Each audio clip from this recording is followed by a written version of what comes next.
Estás escuchando Laboratorio de Juegos, tu podcast sobre la creación de juegos de mesa con Pablo Garayzar y Adrián Alba.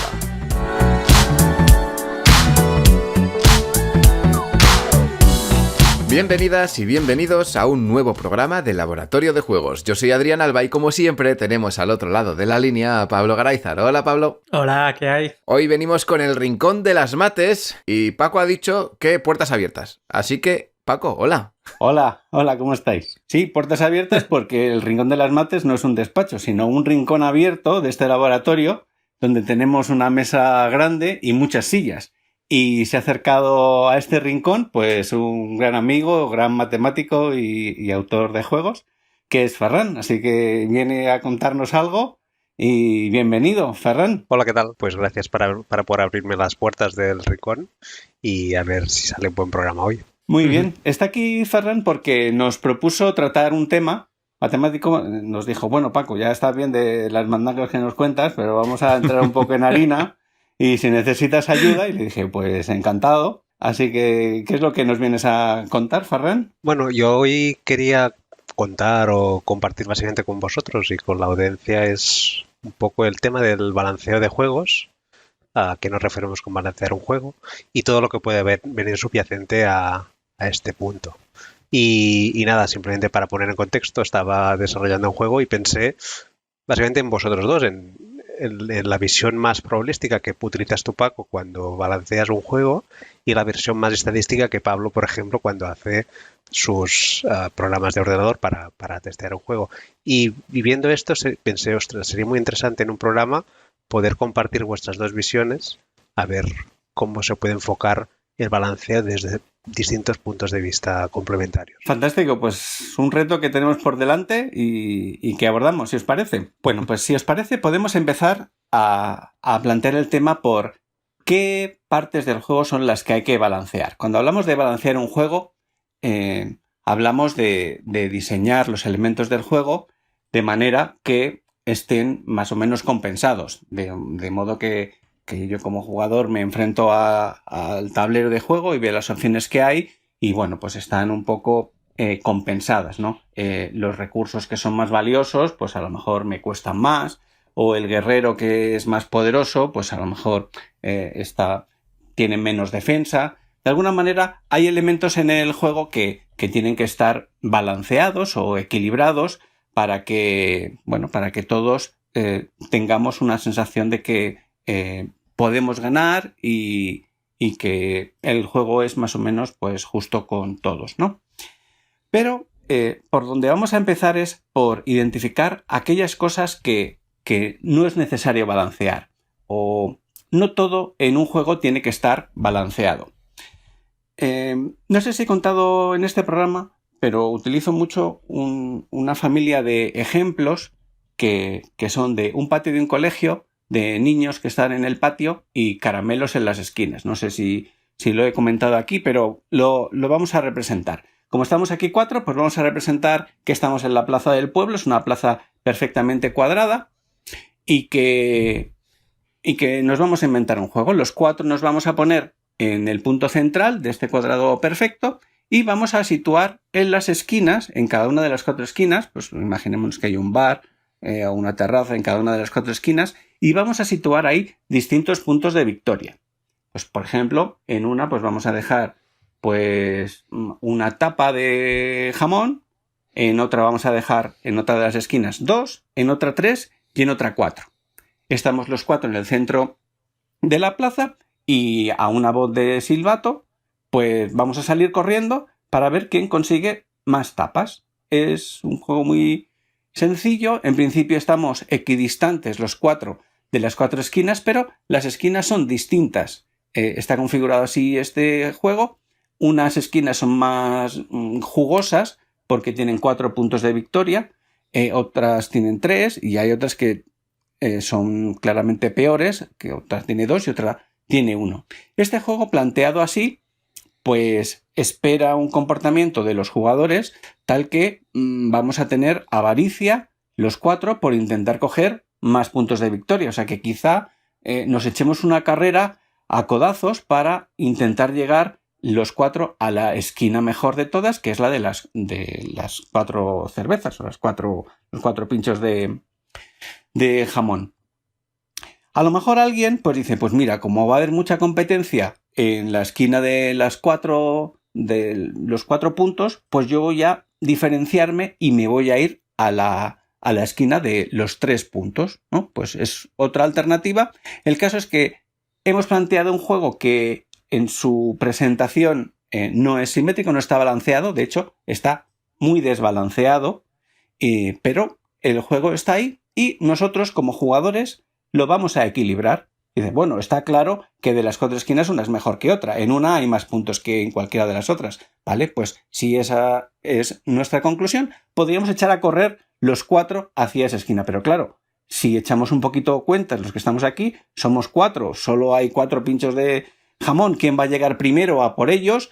Pues la esperanza matemática de conseguir ahí puntos, pues si hay 4, pues a lo mejor yo tengo una cuarta parte de probabilidades de ganar, pues tampoco es una opción muy segura. Si a mitad de carrera me doy la vuelta y corro a la esquina de 3 o de 2 puntos, pues quizá conseguiría algo mejor. Así que planteemos un juego que juego es, porque hay decisiones que son interesantes, pero en que su planteamiento está claramente desbalanceado. Así que cuando hablamos de balancear juegos, pues hay elementos que podemos no balancear. Son los elementos comunes. Elementos comunes que están ahí para todos y que, bueno, pues vemos que claramente unos son mejores que otros. Y esto es muy común y hay muchos juegos que plantean muchas situaciones que son claramente injustas. Vamos a poner ejemplos. Los mapas, que típicamente representan grafos, o sea, son redes por donde uno se mueve. Por ejemplo, los mapas ferroviarios de juegos de trenes, que hay por montones, porque las redes ferroviarias pues representan muy bien los grafos. Pueden ser mapas que igual tienen zonas que son más golosas que otras. Por ejemplo, pues los juegos 18XX, donde hay que desarrollar una red de trenes, pues la zona donde las ciudades están muy cerquita unas de otras, pues son más sencillas de construir y me van a dar más negocio. Las zonas del tablero que tienen las ciudades muy dispersas, pues son en principio zonas peores donde construir porque, bueno, tengo que hacer mucha inversión para llegar a conectar 2 ciudades. Entonces, bueno, es un tablero que no está balanceado, sino todo lo contrario. En mapas a lo mejor de control de áreas, donde hay unidades de militares o de comercio, pues claramente se hacen los grafos de estos mapas muy desbalanceados porque, por ejemplo, las zonas de mar son muy típicas que concentran muchas conexiones con muchos otros puntos. O sea, si tú controlas el mar Egeo, pues desde ese punto te puedes mover a un montón de puertos de los alrededores de la antigua Grecia, o el mar Mediterráneo pues también conecta muchísimas ciudades o zonas del tablero. Entonces, bueno, se plantea igual que el ejemplo de la Plaza Mayor. Son tableros muy desbalanceados. Más cosas. Pues no tienen por qué ser solo mapas. Hablamos, por ejemplo, del mercado de Clank, que le gusta tanto a nuestro amigo David. Hay un mercado en el que tú puedes elegir cosas distintas, coronas, llaves, mochilas, e incluso están desbalanceadas de inicio. El primero que coja una corona puede optar por la corona que da 10 puntos de victoria. Hay otra que tiene 9 puntos y otra que tiene 8 puntos. Claramente, unos son mejores que otros. No hay ningún problema. Las opciones de los juegos de colocación de trabajadores son igualmente asimétricos, no están balanceados o podrían no estarlo. Hay que diseñar con criterio, pero podría ser que algunas opciones sean mejores que otras. Pues ahí están. También los juegos de roles, de personajes, como en Ciudadelas, pues también presentan 8 personajes y uno tiene más poder, otro tiene menos. Bueno, en mi casa, por ejemplo, pues nos gusta mucho jugar con el rey, que nos parece que es el mejor. Bueno, pues igual que en el ejemplo que hemos contado de la Plaza Mayor o de los mapas donde hay zonas mejores en las que colocar tus unidades. O ciudades que es mejor conquistar porque desde ahí vas a tener acceso a muchas más zonas del mapa. Bueno, pues son los elementos comunes que están a disposición de todos los que pueden estar completamente desbalanceados. Así que de esa parte ya nos libramos del ejercicio duro que es balancear. Porque esa parte se va a balancear sola, como quien dice, ¿no? Por acción de la gente que está jugando. Eso es nuestra avaricia, igual que nos pasa en ese ejemplo de la plaza, pues es un juego asimétrico, pero nosotros nos vamos a dar codazos, a lo mejor dices, sí, claro, la esquina que es más golosa, pues me gustaría ir, pero claro, como van a correr todos estos, pues a lo mejor yo llego el segundo o el último, no me queda nada, y bueno, es juego porque hay decisión interesante y como tú dices, pues el juego se balancea solo o son los jugadores con los que con su avaricia pueden hacer eso mismo. Pasa, por ejemplo, en el mapa de la red eléctrica del alta tensión. Es un mapa que igualmente tiene unas zonas que matemáticamente parecen más golosas. Son ciudades que al estar más próximas o con una orografía favorable, pues las conexiones entre ellas son más baratas. Extender tu red eléctrica por una zona más poblada, pues te permite expandirte con un coste menor. Entonces es la zona más golosa. El mapa está planteado así. Esta zona es mejor. Y hay otras, pues que si hay montañas, que si tal. El caso es que los costes de conexión entre ciudades son más caros, entonces quien se expanda por ahí lo va a tener más complicado. Igual que el ejemplo de los pinchos de jamón o tantos otros. Son asimétricos, pero nosotros nos vamos a pelear.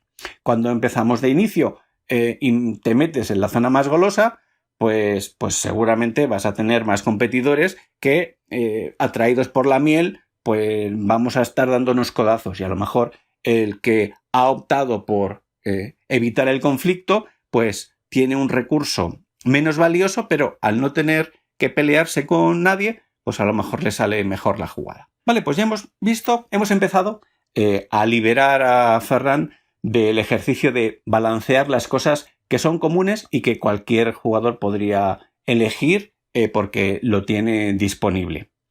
Y vamos a hablar del primer tipo de balanceo, que es el más simple, el más fácil y para el que no necesitaríamos un gran artificio ni muchos conocimientos matemáticos, que es el de la simetría.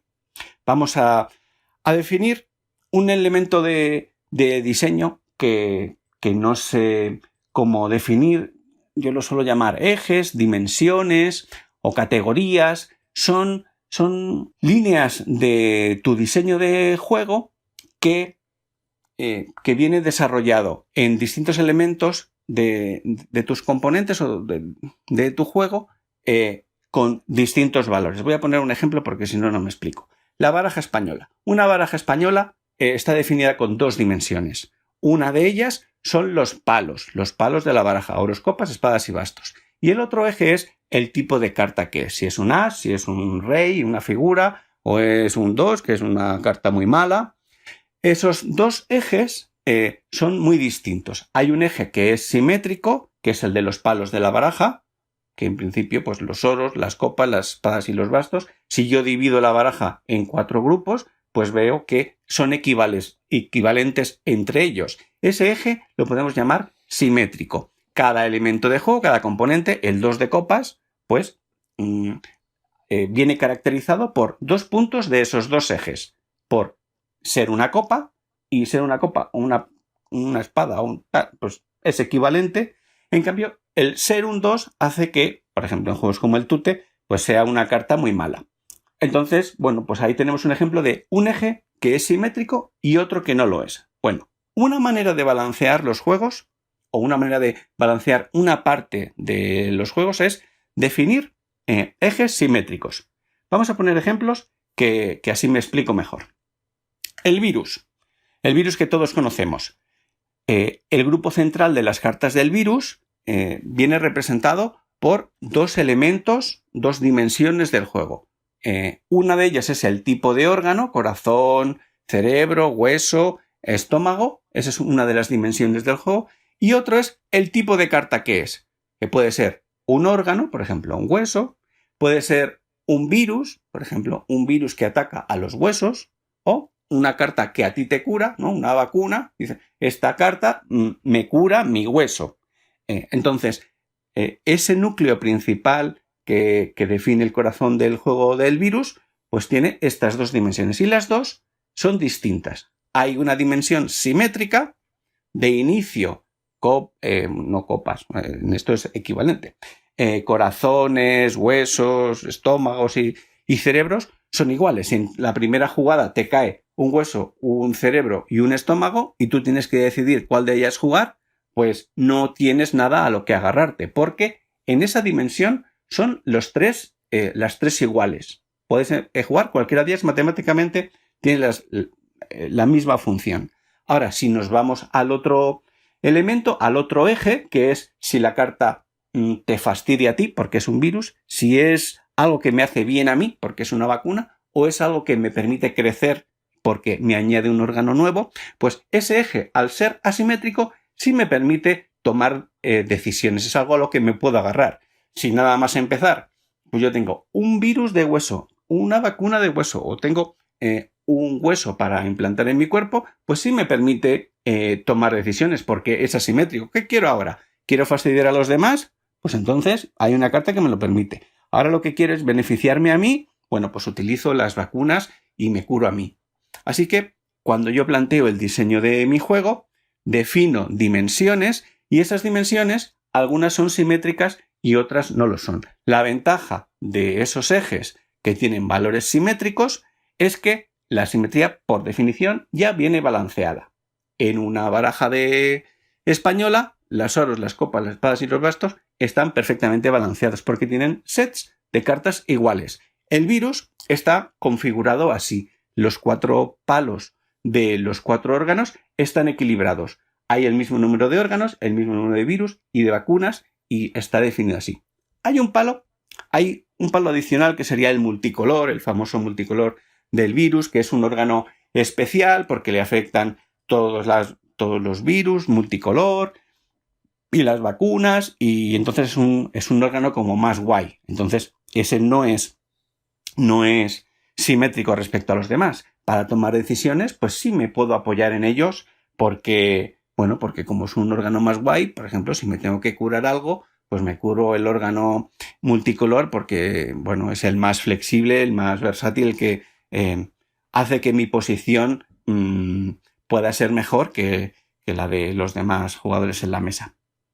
Así que, bueno, pues hemos hablado de ejes, hemos hablado de dimensiones y vamos a seguir poniendo un poquito de ejemplos para que veamos que no solo afecta esto a palos de la baraja. Una cosilla, ¿no creéis? Bueno, igual lo podríamos consultar directamente a quienes han diseñado el virus, pero ¿no creéis que es un paso típico empezar con algo 100% simétrico, como ha comentado Paco, y luego, una vez que ya ves que más o menos funciona, que aguanta 5 o 6 rondas, que el juego más o menos tira, dices, bueno, pues ahora vamos a añadir un poco de sal y pimienta a esto y vamos a pensar en un palo multicolor que cambie un poco pues esa simetría tan cuadriculada del juego y tal? ¿No creéis que es un buen consejo de diseño empezar con algo que no sea totalmente asimétrico, desbalanceado y tal, y luego empezar a meterle cosas en lugar de ir a por todo desde el principio? Como desarrollo de un prototipo quizás se puede empezar así y empieces con palos simétricos,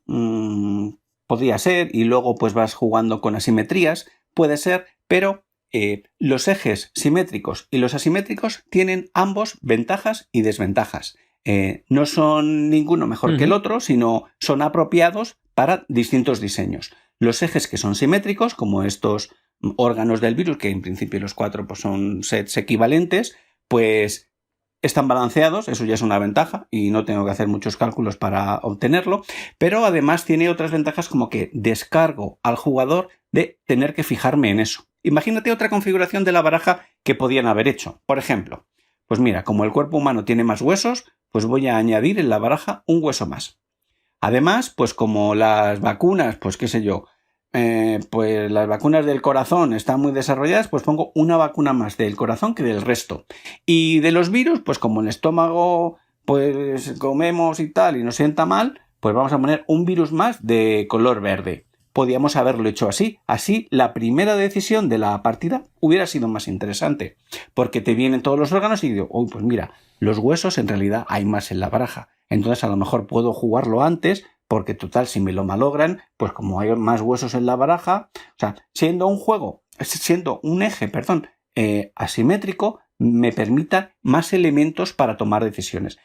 Eso que puede ser interesante y que en juegos para un público jugón experto, pues quizá disfruten de todas esas asimetrías. Lo que yo entiendo para juegos más familiares es que cuando tú defines ejes simétricos, esas simetrías liberan al jugador de tener que preocuparse de esas cosas. Si tú juegas al virus o le estás contando cómo jugar a alguien que no conoce el juego, pues no le tienes que decir, oye, ten mucho cuidado con los estómagos e intenta jugarlos pronto, porque luego es mejor jugar los cerebros al final. No. O sea, nos olvidamos de ese eje y le hablamos del otro. Oye, tú te tienes que fijar que si los demás van ganando, tienes que jugar muchos virus. Y si ves que tú tienes opciones de ganar, entonces lo que tienes es que cuidar tu propio cuerpo. Y tú te estás focalizando, le estás dejando que el jugador disfrute de esos ejes que son asimétricos y de los otros se los liberas. Cuando defines las dimensiones de tu juego, que dentro de tu juego, de tu prototipo, pues vas definiendo distintos valores que te definen esos ejes, pues tener algunos que son simétricos y equivalentes tiene ventaja. Voy a poner otro ejemplo. Splendor. Splendor es un juego que podríamos llamar de gestión de recursos de la manera más sencilla posible. Esos recursos son piedras que son pues de colores. Si no te metes mucho en el tema, pues son piedras blancas, azules, verdes, rojas y negras. Y ese es un elemento de juego. Y el resto son cartas que te permiten obtener nuevos recursos y puntos de victoria. Pero en esas dimensiones de las cartas ya sí encontramos asimetrías, porque hay cartas facilitas que se consiguen muy fácil y a cambio, pues te dan algo, te dan un recursito recurrente, pero no mucho.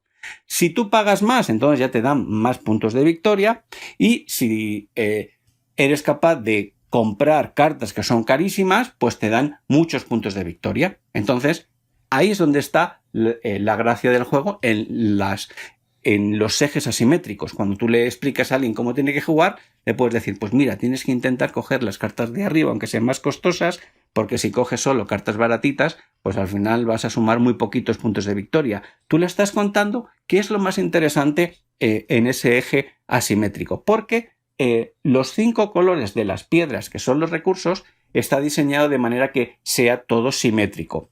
De inicio no le puedes contar a alguien, estate muy pendiente de las piedras azules, porque las rojas son menos interesantes. No, está diseñado el juego de manera que sean todas equivalentes. Así que relajas al jugador y le dices, mira, no te preocupes mucho por los colores. Tú preocúpate por coger cartas muy, muy poderosas, aunque te cuesten mucho, o entretente en conseguir recursos muy baratitos. Entonces, de las dimensiones de tu juego, algunas las dejas relajadas, te dan color, o sea, te permiten que jugar con esta carta vale 3 piedras rojas y además una azul, pero cuando tú tomas decisiones, pues no tienes que estar pendiente de todo porque a lo mejor, no lo pretende el diseñador y lo que quiso con su juego, pues es focalizar a la gente que lo juega solo en las asimetrías, en las poquitas asimetrías en las que quiere que piense y así pues no le explote la cabeza. O sea que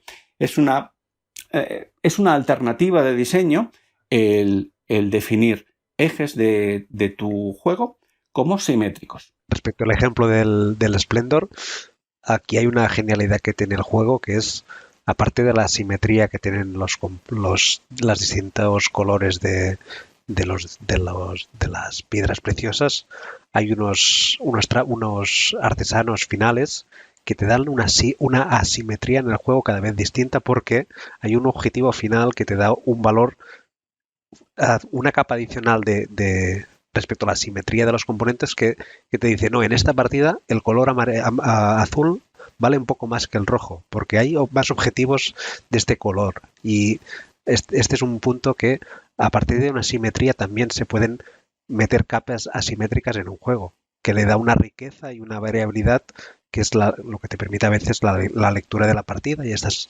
decisiones interesantes, más allá de lo que podría ser una simetría perfecta, que le das un colorcillo cada vez distinto que a mí en el ejemplo del Splendor lo encuentro genial, este punto que tiene de un pequeño toque de asimetría dentro de la simetría que hay. Ese objetivo a largo plazo que hace que, como tú dices, en esta partida pues parece que las piedras azules son un poco más interesantes que las verdes porque por azar pues me permitirían unas conseguir más puntos que otras. Bueno, y ya hemos hablado de ejemplos de ejes simétricos y otra de las características que quizá no hemos comentado es que estos ejes por lo general tienen menos personalidad. O sea, al ser todos iguales, pues hablamos de piedras rojas o de rubíes. ¿Qué más da si, o sea, al final acabamos hablando de que son piedras verdes porque no sientes la esmeralda, porque la esmeralda es exactamente igual que el zafiro y exactamente igual que el diamante. Los colores, bueno, pues hay que distinguirlos ahí, pero al ser matemáticamente equivalentes, pues esos ejes por lo general pues tienen poca personalidad y tienen poco atractivo. Entonces, es una buena herramienta para diseñar juegos, especialmente si los queremos sencillos. Y pongo un ejemplo nacional que es el Cargolino Valentino, que juega también con 6 colores. Fijaos la poca personalidad que suelen tener estos palos simétricos, que con los colores ya vale. Juega este juego de carreras de caracoles con 6 colores y los 6 son exactamente equivalentes, son perfectamente simétricos y bueno, pues el azul o el verde, o si te toca a ti el caracol rojo, pues es el rojo y ya está. Hay tantas casillas en el tablero rojas como azules que como amarillas, pero eso no está ni bien ni mal. O sea, si tiras los dados, pues no tienes que decir, wow, como ha caído un verde, aquí está la estrategia de la partida. No, verde, rojo, amarillo. Lo que quiere el juego es que te focalices en otra cosa, en que te focalices en poquitas cosas, porque es un juego infantil, aunque también lo jugamos los adultos, y no queremos explotar la cabeza. Podríamos haber hecho un circuito con muchas casillas azules y pocas rojas, por ejemplo, y entonces pues daríamos otra dimensión, pero el autor pues no lo pretende, y en juegos infantiles es muy común jugar con dimensiones simétricas y además, en muchos casos, que todas sean simétricas. En el Cargolino Valentino todo es simétrico y es fantástico porque está muy apropiado para el público que busca y es un juego genial. No siempre la simetría es verdad que te da pues más atractivo porque las decisiones pueden ser más interesantes, pero a veces pues esa carga cognitiva pues prefieres descargársela al jugador para que se fije en menos cosas y las decisiones sean más ágiles.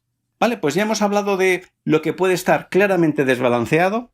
Hemos hablado también de la manera más sencilla de balancear, que son las simetrías. Lo que es simétrico, pues por defecto está equilibrado y está balanceado. Y ahora vamos pues con el marrón, que es la parte que le tocará a Ferran, que es, vamos a poner el ejemplo este de la plaza, que lo utilizo como patio de colegio muchas veces para explicar muchas cosas. Imaginad que este juego lo vamos a completar un poquito más. He creado 4 cartas y así cada uno de nosotros va a poder andar por la plaza de una manera distinta. Fijaos, las tengo aquí las 4, entonces las barajo y pues le toca, por ejemplo, a Adrián y le ha tocado andar a la pata coja. Así que, bueno, tu carta, has elegido una carta pues que no es muy buena, así que tú verás cómo juegas. No sabes lo bien que ando yo la pata coja. A Pablo le ha tocado la bicicleta.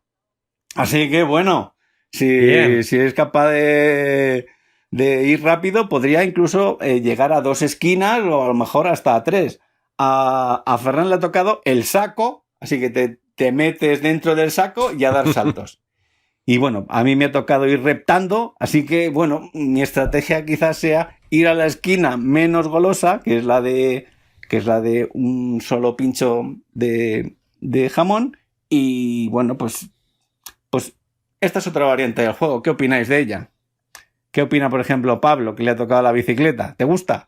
Estará encantado. Yo con la bici voy bien. ¿De la pata coja qué tal, Adrián? Sí. Fatal. Mejor que reptando, ya te Este digo. diseño de juego es un desastre y desde luego pues a quien le toca saltar como una rana o dentro de un saco pues se cabreará y dirá qué castaña de juego. Bueno, pero si ya veíamos que unas esquinas estaban claramente potenciadas respecto a otras, ya, pero están a disposición de todos y yo puedo decidir dónde ir. Si a mí me toca por azar, porque sí, andar a la pata coja, pues me voy a acordar del juego, que es una castaña, del autor y de su familia, porque esto no tiene ni pies ni cabeza. Esto habría que haberlo balanceado, porque si a Pablo le toca la bici, pues por lo menos tendría que salir de 3 manzanas más lejos, ¿no? Y al que le toca la pata coja, pues tendría que estar un poco más cerca, ¿no? Habría que haberlo trabajado un poquito más. Y para eso hemos traído aquí a Ferran. Yo he contado la parte sencilla, pero ahora le toca el marrón de balancear este juego y otros, pues a Ferran. Así que nos cuente, si os parece, cómo lo hace. Vale, antes de empezar, si me tocase el juego este con el saco iba en la cara de Pablo seguro. Y Pablo no cogía nada con la bici, pero estaba clarísimo. Y ahora podemos seguir con... No, perdón por la broma. No, nada. Gracias. Bueno, después, yo voy a hacer también un poco de introducción y lo que ha contado Paco a nivel de que es simétrico o asimétrico, qué elementos se pueden balancear. Antes de empezar también a abordarlo, había un punto que creo que es interesante, que es cuándo se debe abordar balancear un juego. Porque, bueno, podemos pensar de que es un punto que es fundamental en los juegos, que tenemos mucho trabajo que hacer, pero creo que es importante plantearse cuál es el momento adecuado. Un poco, y es como me he inventado una definición, que es la prisión del balanceador, por el hecho de que podemos estar haciendo un juego y podemos tener que balancearlo 100 veces. Hacemos un cambio y lo balanceamos, otro cambio y lo balanceamos. Y esto puede ser un proceso recursivo que lo podríamos estimar un poco similar al debate que hay a veces si debemos dedicar mucho tiempo al arte de un juego, de meterlo bonito, de dedicar mucho tiempo de que esté perfecto, que luego hacer un cambio nos va a costar mucho porque lo tenemos tan bonito que nos sabe mal dedicar más tiempo otra vez a hacerlo bonito. Pues la presión del balanceador iría un poco en la misma dirección. Si dedicamos mucho tiempo a balancear un juego que tiene defectos de base, al final nos va a costar mucho hacer cambios estructurales porque hemos dedicado tanto tiempo a balancearlo que decimos, anda ya que voy a cambiar todo esto que he utilizado este tiempo. Y bueno, este es un punto que es, tengamos claro que balancear nos va a meter constraints, nos va a meter limitaciones. Perdón, sí, limitaciones en nuestro desarrollo. Y si lo hacemos en un momento adecuado, pues quizás el segundo punto que quería nombrar aquí, que es vamos a optimizar nuestro tiempo. Balancear mola, pero mola hacerlo las veces necesarias y ya está. Y un poco es esto. Y para hacer esto, y voy a contar mis ferramandangas, que voy a decirlas, y así ya lo sé, Pablo, te he copiado el concepto, pero bueno, da igual. Un poco es, para mí, ¿cuál es el momento de que debes balancear un juego? Y me hago yo varias preguntas, pero que podríamos sintetizar en 3. Una, mi juego tiene un pitch consistente, lo hablamos en el programa de hace un tiempo que Nuria contó lo que era un elevator pitch. Y bueno, básicamente el juego tiene un discurso, tiene una explicación de que si se lo cuentas a esto sin haber desarrollado nada, resulta atractivo. Tiene una idea base que es suficientemente buena para que lo cuentes a alguien y diga, quiero saber más. Vale, pues y es una pregunta que me hago. La otra cosa es, tengo una mecánica que es un esbozo, que más o menos sabré cómo funciona, pero no tengo demasiada idea, pero si las 4 ideas que tengo de la mecánica me genera buenas sensaciones, vale, pues la respuesta es sí, vamos bien. Y otra pregunta que me hago siempre es, ¿El tema y el esbozo de mecánica tienen sentido por sí solas? Vale, si estas 3 preguntas, tengo un pitch que puedo contar la idea del juego a alguien y muestra interés. 2, tengo una mecánica que más o menos funciona. Y 3, el tema que tiene el juego y la mecánica subyacente tienen sentido. Si estas respuestas son sí, yo empezaría a balancear, pero antes de que estas respuestas sean positivas, desde mi punto de vista, estamos dedicando tiempo que quizás lo vamos a tener que tirar en la basura, o cuando queramos cambiar alguna de estas cosas que no funcionen, todo el trabajo de balancear no va a servir para nada. No sé qué opináis de este punto. Me ha encantado el punto, porque es algo que insistimos muchísimo, lo de no pierdas tiempo ni dinero en el arte de tu juego hasta que el juego no funcione, no sea divertido y tal, porque luego te va a costar muchísimo, vas a tener resistencias para los cambios. Y claro, no me había dado cuenta que también había variables más de diseño mecánico que podrían generar las mismas resistencias al cambio y los mismos costes hundidos, ¿no? Que digas, no, es que, joder, he metido tantas horas en balancear esto que esta mecánica ya no la quito ni de coña, vamos, porque es que me muero. He metido 30 horas balanceando esto, así que aunque no os guste, esto va. Y joder, eso no me había dado cuenta de ello y creo que es un súper buen consejo. A mí me parece también un consejo fantástico. Y bueno, por complementarlo, doy mi forma de trabajar que pues que seguramente pues no sea recomendable, pero bueno, por dar otro punto de vista. Claro, no es recomendable porque Paco no ha sacado juegos que lo han petado ni nada por el estilo, ni tienes... O sea, no hagáis ni caso a lo que voy a decir ahora, Paco, ¿vale? Los consejos de Ferran, de verdad que son los que debe escuchar la audiencia. Y bueno, pues yo lo hago de otra manera, seguramente no optimizo mi esfuerzo, pero bueno, cuento mi manera de trabajar. Lo que yo evito y lo que priorizo ante todo es el sufrimiento de mis familiares y amigos en balancear el juego. Eso no lo puedo permitir.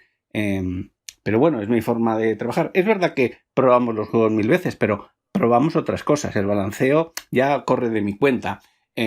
Y a mí me gusta presentar los juegos razonablemente balanceados desde el minuto 0, o sea, desde la primera partida. Es cierto que mis juegos son muy sencillitos, no acaban siendo arcos de iglesia. Y lo planteo así porque yo no percibo el trabajo de balanceo como mucho esfuerzo que luego tiro y vuelvo a empezar de nuevo, sino como un proceso iterativo en el que empiezo a balancear y a desarrollar el juego después de muchas fases. O sea, ojalá tuviéramos el juego definido y perfectamente claro el primer día y hiciéramos el esfuerzo matemático una sola vez. Lo que acaba ocurriendo es que todo va cambiando sobre la marcha y todo constantemente va evolucionando.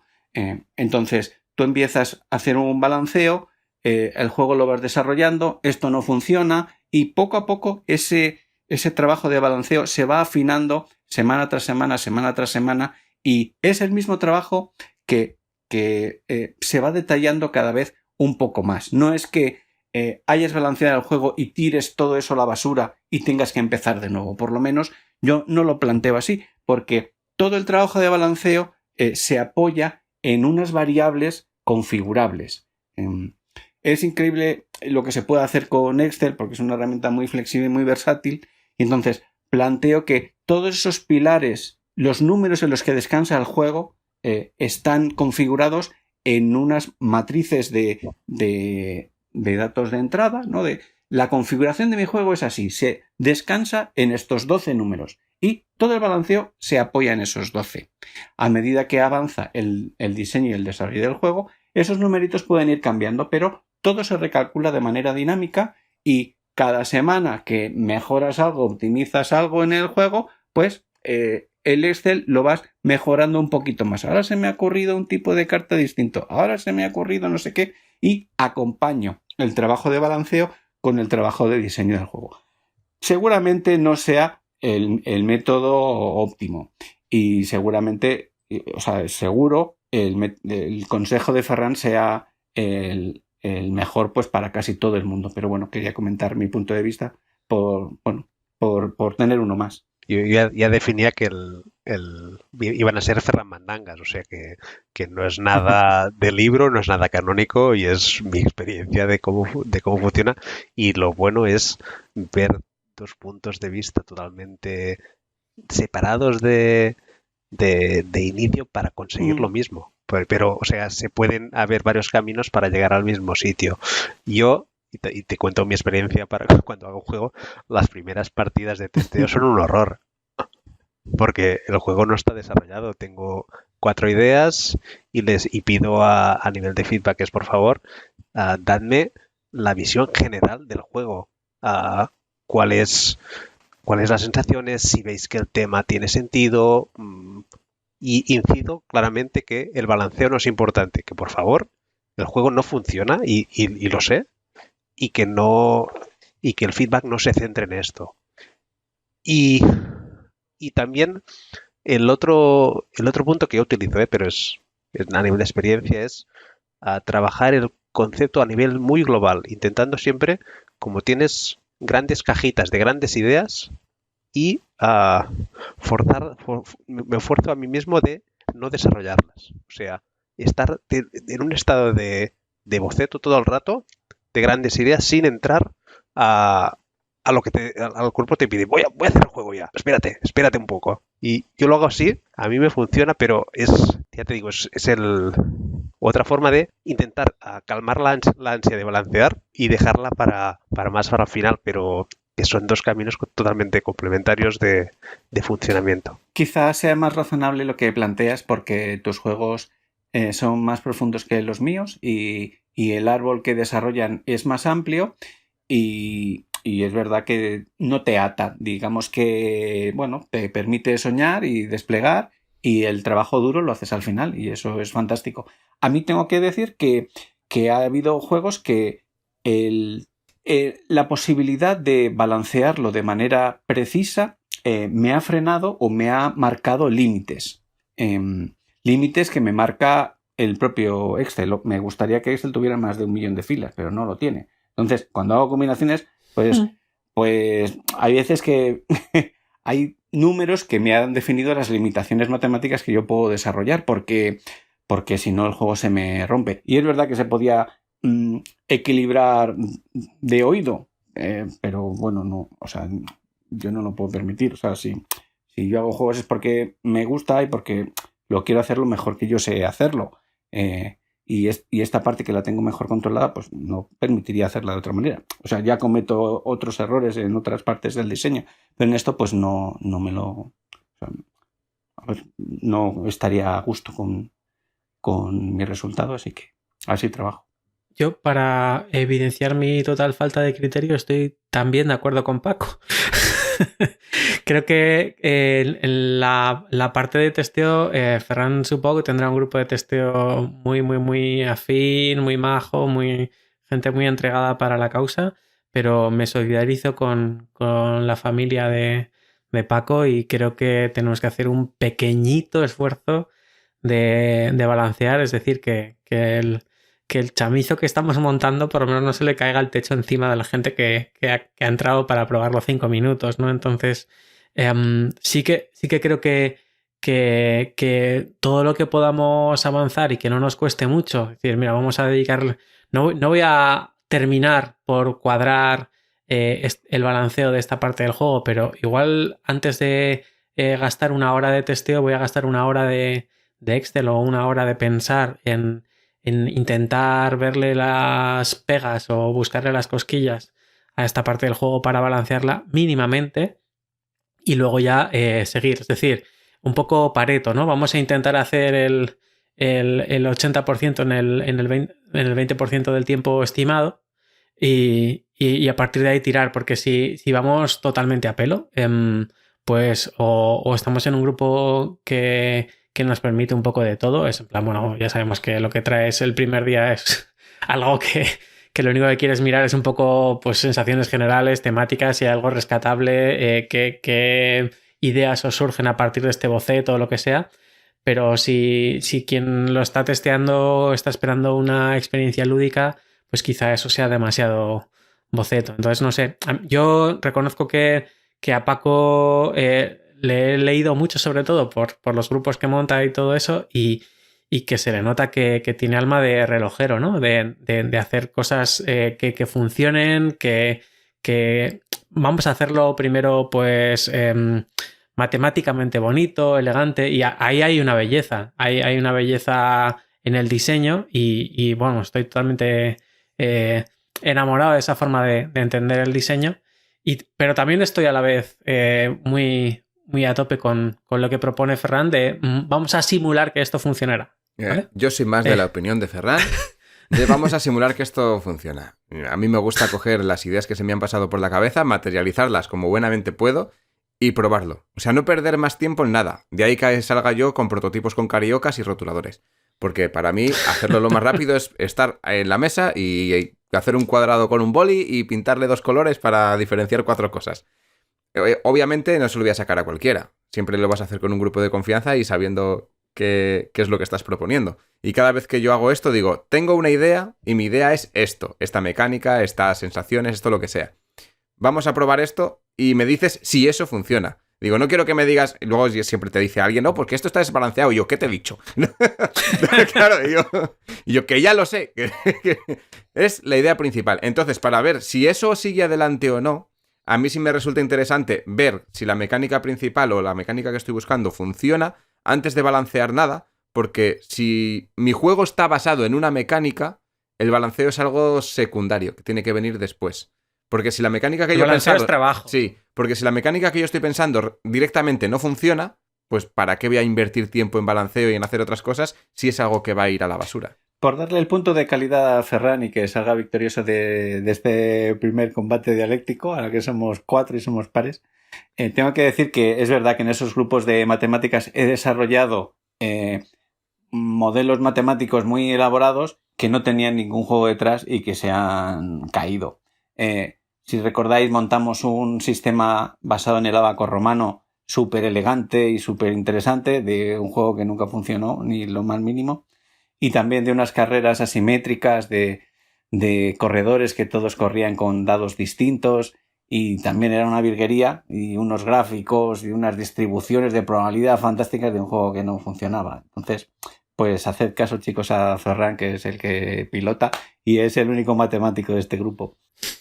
Pero Paco, yo todo eso lo entiendo como un gimnasio al que tú vas a prepararte y que eso luego te da pie para que cuando estés pensando en nuevos diseños, pues ya hayas trabajado mucho músculo matemático, ¿no? O sea, a pesar de que esos relojes tan bonitos que montabas, pues no eran juegos, sí que me parecían tutoriales espectaculares. O sea, a nivel de lo que es la aplicación de las matemáticas al mundo lúdico, casi los prefiero a juegos que sean súper divertidos y que funcionen un poco simplemente pues por sesgos humanos o cosas similares que nos hacen disfrutarlos a pesar de que no estén bien cuadrados, ¿no? Entonces, por eso creo que las dos visiones del diseño son complementarias, pero son muy necesarias, y que lo que decía antes, ¿no? Que bueno, a pesar de que Paco disfruta de la belleza de sistemas que funcionen, el balanceo exige trabajo. Entonces, muchas veces hay gente que la parte creativa no la quiere mezclar con el trabajo porque le limita. Bueno, esto ya lo haré cuando tenga tiempo y ganas y vea que por aquí va la cosa. Y hay otra gente que directamente el propio fundamento matemático, el propio trabajo de que hacer cosas que funcionen le supone un acicate creativo. No sé, cualquiera de los dos caminos de la creatividad y del balanceo me parecen perfectamente legítimos. Permitidme ser equidistante en este punto. Y si me permitís que vuelva a provocar el empate, cuando Paco hace un diseño, en su pitch, el modelo matemático que hay detrás forma parte del pitch del juego, o sea, es una parte estructural. Cuando tienes una mecánica, la mecánica está basada en un modelo matemático detrás, y el tema y la mecánica más o menos lo tienes más o menos pensado para poderlo desarrollar. Por lo tanto, también creo que tú, Paco, cuando creas un diseño, estas preguntas que estoy planteando ya las tienes muy claras.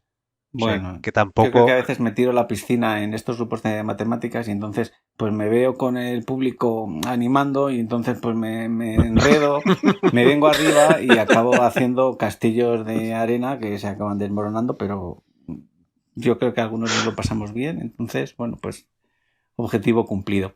Y está bien que en este rincón, como en cualquier parte de la ciencia, pues haya voces distintas y que sean los oyentes los que escuchando a todos, pues sigan a veces unos consejos y a veces otros y cada uno que aproveche y recoja lo que más le encaje en su forma de diseñar.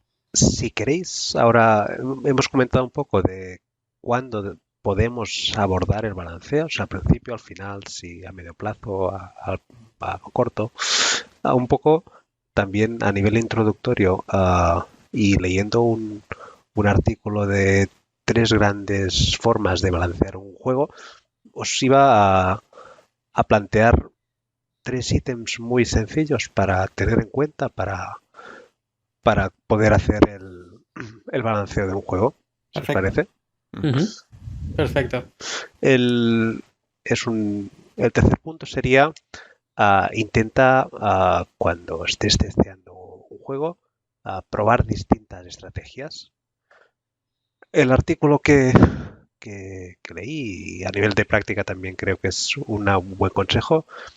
Empieza tú mismo jugando el juego solo o sola con distintas estrategias y forzándote a voy a jugar de esta forma, si hablamos de un juego cuyos componentes no son simétricos directamente, como comentaba Paco antes, pues bueno, pues me voy a forzar, a ir a una estrategia que se base en un punto concreto o en unas acciones concretas o algo que pueda ver si hay algo que es dominante o no es dominante. También sería importante cuando hicieran las pruebas cuáles son las estrategias dominantes, pero cuáles son las estrategias que son fallidas. ¿Cuáles son los caminos que el juego te está diciendo que si vas por aquí será un desastre? De tal forma que más o menos tengas un mapa de qué puede funcionar muy bien como, como persona que estás jugando la partida y qué puede funcionar muy mal. Y la otra cosa muy importante a nivel de balanceo es comprueba que no haya una estrategia que sea extremadamente aburrida. Que es lo que nunca y es lo que creo que cuando creas un juego nunca se te ocurre, pero ¿puedo hacer ganar una partida si la acción que hago todo el rato es coger una moneda y no hacer nada? Si el juego me permite esto y a veces cuando testeas con gente hay gente profesional en ver estas estrategias aburridas, te rompe el juego porque realmente el juego te está proponiendo que si quieres ganar tienes que hacer algo que es todo menos divertido. Y también es un punto, es estrategias buenas, estrategias malas y estrategias aburridas. Tener un poco el mapa para probar de que no existan caminos que sean tremendamente muy, muy malos. Y todo esto que se puede probar por sí solo, por sí mismo, también cuando se testea con grupos, pues todas estas distintas estrategias también puedes llegarlas a ver. La puedes llegar a ver tanto a nivel de partida, con una estrategia que alguien que esté jugando de principio a fin esté desarrollando, o también las estrategias que pueden una persona que empiece de una forma y termine de otra, de tal forma que los caminos que el juego te permita, más o menos tengas un mapa mental para poderlos ver. Esto sería el tema de testear estrategias distintas. Una cosa muy sencilla que es, bueno, pues ver los caminos que te ofrece el juego. ¿Vale? Uh-huh. El segundo punto que podríamos ver es que todo es relativo. Todo es relativo a un poco lo que te dice es empieza dando un valor al recurso o carta menos valuosa. Empieza por aquí. Y a partir de aquí intenta dar valor a todo el resto. Cuando intentes dar valor de las cosas, si una cosa que te cuesta una moneda te da 2 de piedra, no hagas, quizás no es interesante, una cosa que te cueste 2 monedas te dé 4 de piedra. También una simetría directa entre duplicar el coste y duplicar el beneficio quizás no es suficientemente atractivo. Por lo tanto, el tema de la eficiencia de recursos muchas veces te puedes salir a cuenta a nivel de interés que las cosas que cuesten más, su valor sea un poco más elevado para potenciar que quien esté jugando esté atraído por esto. Y el tercer punto, que no voy a contar nada así nuevo, es testea. O sea, básicamente, si quieres balancear algo, lo importante, se puede dar un tema más teórico de cuál es el modelo y cuáles son sus probabilidades, pero al fin y al cabo, probar con gente y escuchar sus sensaciones te puede dar un feeling de cómo se percibe el juego de la gente que lo está jugando. Aquí hay un punto, y siempre que pienso con Paco, pienso en algo, es que yo estudié matemáticas, pero él aplica las matemáticas, y yo cuando yo me baso mucho en las intuiciones, y a veces las matemáticas las dejo mucho de lado porque, bueno, no sé, me he vuelto al lado oscuro. O sea, tú eres la luz y yo soy las tinieblas un poco. Esas intuiciones no vienen de ningún sitio, vienen de tus experiencias. O sea, que esas intuiciones vendrán bien encaminadas. Sí, pero muchas veces, y siempre lo pienso en cuando tú Paco, o sea, tú eres el modelo, para mí es el modelo de cómo utilizar me acuerdo cuando estudiaba la carrera de que las matemáticas, cuando las estudias, es como una belleza, es como una obra de arte. Cualquier construcción matemática, estudiabas los teoremas, los corolarios, las preposiciones, todo esto. Y viendo un juego tuyo, me recuerda como la carrera porque es la belleza del edificio perfecto construido, y hay todo el desarrollo de inicio a fin y una estructura que es la perfección a nivel de desarrollo. En este punto del playtest, y aquí es el punto que es... y aquí es donde yo me baso con las intuiciones, es quizás lo importante. Es importante que esté balanceado, evidentemente, pero más importante todavía es que quien juegue se piense que todo está balanceado, aunque no lo esté. O bien, y más allá, que no perciba que hayan cosas injustas. Un poco lo que comentabas del ejemplo de... Todavía me acuerdo de que Pablo iba con bicicleta, y yo sí que lo he percibido. Y no lo voy a olvidar, pero el tema de las sensaciones que te da la gente a veces puede ir más allá de cosas de que tú te planteas de que esto está bien, sí, porque lo he calculado, pero puede ser que a nivel de juego sea una acción que la gente no le guste, por el motivo X. Y tú lo puedes calcular. Y esto es justo, ¿vale? Pero si le están percibiendo de que es injusto o que no tiene valor suficiente, la gente no lo va a coger. Y esta sensación es, más allá de la calibración teórica que puedes hacer, hay un punto siempre de orfebrería, entiendo yo, que te permite un poco cribar este punto. No sé si cómo lo veis vosotros. Sí, bueno, no he intervenido antes porque me estaba retirando las flores y los carros de flores que me estáis echando, que esto no estaba en el guión, así que espero que sea la última vez. Eso es que me tenéis aprecio. Es muy interesante esto que cuentas del equilibrio percibido, como tantas cosas en psicología que son percibidas. Es verdad que aquí también funciona la máxima de que el jugador siempre tiene la razón. O sea, el cliente tiene la razón, aunque no la tenga. Con esto ocurre igual.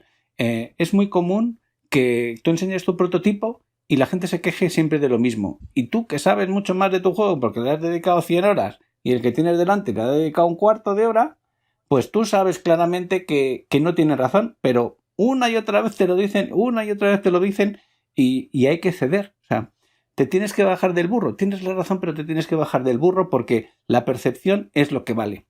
A mí un ejemplo que a mí me ha pasado es con la carta más bonita, más divertida del juego de cobardes, que es la oveja, que a mí es una carta que me encanta, pero es percibida generalmente como que es muy poco poderosa. Y la oveja no me gusta nada. Y a mí la oveja me encanta. Y tiene un valor que no soy capaz de transmitir. O sea, cuando lo cuento, sí. O sea, cuando tengo a alguien enfrente y le cuento el juego, pues acaba viendo lo que tú le cuentas, aunque solo sea por la pasión que transmite un autor de su juego. Pero como yo no quepo dentro de la caja ni puedo ir a todas las casas a contar cuáles son las bondades de la oveja, pues se ha quedado como que es una carta que es una castaña y que tiene muy poco poder, y no es así, no lo es en absoluto. Pero bueno, es un ejemplo de equilibrio percibido que en este caso pues no se aprecia, y si en los testeos, como dices bien, Ferran, pues la gente se queja de que hay algo que no les gusta, que esta opción es una castaña, pues te la tienes que envainar aunque sepas que tienes razón. Sí, a mí me recuerda un poco a cosas que se hacen en el arte a veces, ¿no? Que dices, bueno, como sabemos que tenemos este sesgo visual, pues vamos a hacer estos colores diferentes porque la gente los va a percibir como iguales, porque están puestos así, o al revés. Voy a usar el mismo color porque sé que se va a percibir diferente. O voy a hacer estas rayas con una proporción mucho más exagerada de lo que es en realidad, porque luego pues la visión de la mayoría de la gente lo va a corregir y va a ver que esto es así, ¿no? Y este tipo de trampantojos se hace muchísimo en el arte y en arquitectura y tal, y al final dices como, pues qué pasada, o sea, estos arcos realmente están torcidos para que se perciban rectos, y si los hubiéramos hecho rectos se percibirían como torcidos, ¿no? Entonces creo que es súper importante el tema del balanceo, el equilibrio percibido. Porque, como bien decís, quien compra o quien juega tiene una serie de percepciones y va a ser súper difícil cambiarlas. O sea, porque no podemos meter a Paco en todas las cajas de cobardes ni estar el resto de gente por ahí, ¿no? Y entonces, pues es un poco a veces raro tener que romper el castillo perfecto de la matemática para amoldarlo a el castillo más imperfecto de los sesgos de quien está jugando. Y ahí, pues, ¿dónde nos quedamos? En un sitio o en el otro, suele depender un poco de nuestra flexibilidad mental, y yo creo que haríamos un buen favor a nuestros prototipos y a nuestros juegos si nos acercamos más al lado más humano del balanceo, ¿no? Al lado que igual está más plagado de sesgos, pero que se acerca más a las sensaciones que queremos generar. No sé cómo lo veis. Perfecto, como todas tus neuromandangas. Efectivamente es así. Hay que engañar al ojo, ¿no? Y hacer las columnas de los extremos pues más anchas para tener una percepción mejor de la obra. Y efectivamente, además, con esta tendencia moderna de rotar mucho con los juegos y jugar pocas partidas, vale más la percepción que el conocimiento profundo, porque al final solo el autor acaba jugando 100 veces al juego y bueno, pues al final es un producto que tiene que consumir el público y que lo tiene que disfrutar. Pues con el tema del balanceo hay un autor, se llama Daniel Tassini. Estuve en una conferencia con él hace poquito, la primera semana de noviembre en Granada, y él contaba cómo diseñaba, y estuvimos haciéndole ciertas preguntas, porque muchos de sus juegos existe un desbalanceo bastante claro. Y es un desbalanceo que no gusta a la gente. O sea, que Hay veces que hay juegos que sí van a llegar al mercado con este tipo de desbalanceo que dice Pablo que no gusta y que es mejor no tenerlo, pero hay veces que hay gente que esto lo adora. Este tipo de juegos con ese desbalanceo hay gente que le ha gustado, pero sí es verdad que si tú miras la comunidad, pues vas a ver que hay muchas críticas. Por ejemplo, uno de sus juegos de los más recientes es el Tekkenu. Y directamente en esa conferencia se le preguntó por ese desbalanceo que existía en su juego y él mismo decía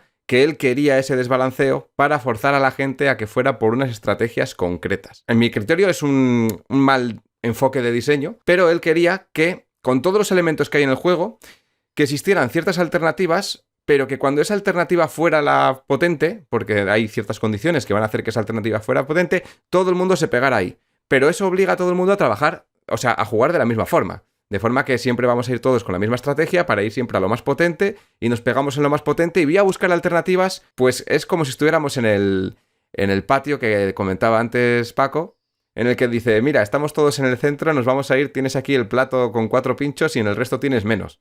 Quiero que todo el mundo vaya al sitio donde tienes 4 pinchos. Y cuando vea que a lo mejor no puede llegar, pues a que tome otro camino. Y ya me voy al de plato de un pincho que a lo mejor ahí rasco algo. Porque de repente en el plato de un pincho me han puesto al lado una caña también. Entonces, igual ahí sí me apetece ir. Pero cuando llegue y me coja la caña igual no me vale para luego ir a encontrar más pinchos, ¿no? Entonces, hace como un juego con esas estrategias, pero juega con que ese desbalanceo, pues a veces, dependiendo de la partida y por el azar de ciertas cartas, sea favorable o no a la partida. Y por eso tiene también muchas críticas. Con esto, creo que es un buen momento también de cerrar el programa y dejarlo aquí. Acabamos como casi neuromandangas ya, ¿no? En tanto el tema. Así, ¿cómo lo veis? Cerrar aquí y seguirlo en un nuevo programa. Perfecto. Aquí los becarios que entran les pedimos que hagan horas extras. Así que si seguimos teniendo ganas de charlar, que las tenemos, pues seguimos. Muy bien, pues si no tenéis ninguna cosa más que añadir, despedimos aquí este programa y nos vemos la semana que viene en un nuevo programa de Laboratorio de Juegos. Hasta luego. Adiós. Adiós. Puedes seguirnos en las redes sociales, Instagram y Twitter, laboratorio_POD. También puedes escucharnos en YouTube, iVoox, Spotify y Google Podcast, Laboratorio de Juegos.